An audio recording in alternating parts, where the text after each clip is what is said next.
Je viens de Syrie. Je suis en Belgique depuis 3 ans et demi. Mon père est venu en Belgique par la mer. Puis, on est venu moi, ma mère et mon frère en avion. Et j'ai resté environ un mois pour trouver une école.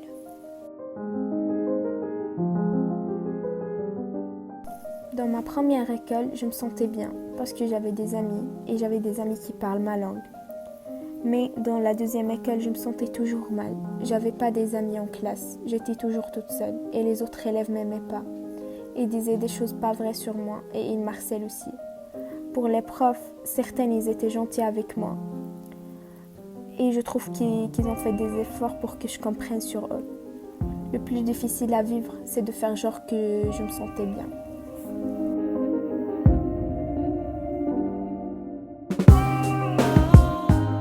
Ce qui m'a vraiment aidé pour apprendre la langue, c'est la répétition et d'entendre les gens parler français, d'avoir un dictionnaire et une prof gentille qui nous aide tout le temps.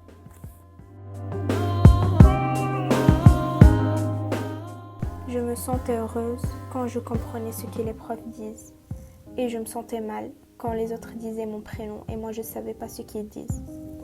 J'ai resté environ 5-6 mois pour être capable de répondre si quelqu'un me posait une question. J'avais toujours l'impression que je vais rater le CEB et je ne vais jamais être capable de parler comme les autres élèves. En Syrie, j'avais beaucoup d'amis, j'avais toujours des bonnes notes et je comprenais sur les profs et les élèves. Et ce n'était pas le cas en Belgique.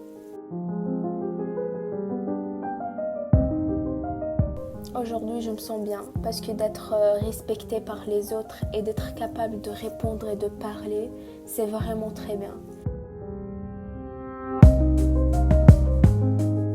Ça m'arrive tout le temps de se souvenir comment j'étais en Syrie, comment c'était ma vie et comment j'avais beaucoup des amis, j'avais des personnes qui m'aimaient vraiment. Et ma future, je le trouve ici, je le trouve pas en Syrie.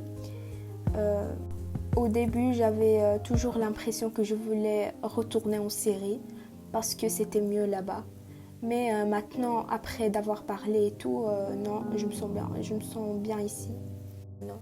Parce que si je reviens, je serai obligée de tout recommencer depuis le début. D'écrire correctement, d'écrire les chiffres correctement et ça, je trouve ça trop difficile. Tous les enfants qui parlent pas le français, c'est pas eux qui l'ont choisi d'être pas capables de parler le français. Tout le monde essaye.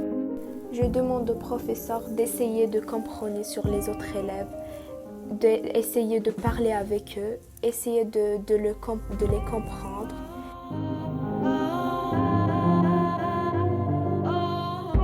Il n'y a personne qui est nul. On est tous capables. Mais juste, il faut attendre un peu, il faut plus travailler. Il faut qu'on montre aux autres qu'on est capable, on est vraiment capable. Et ne pas écouter les autres, ce qu'ils disent. Et voilà.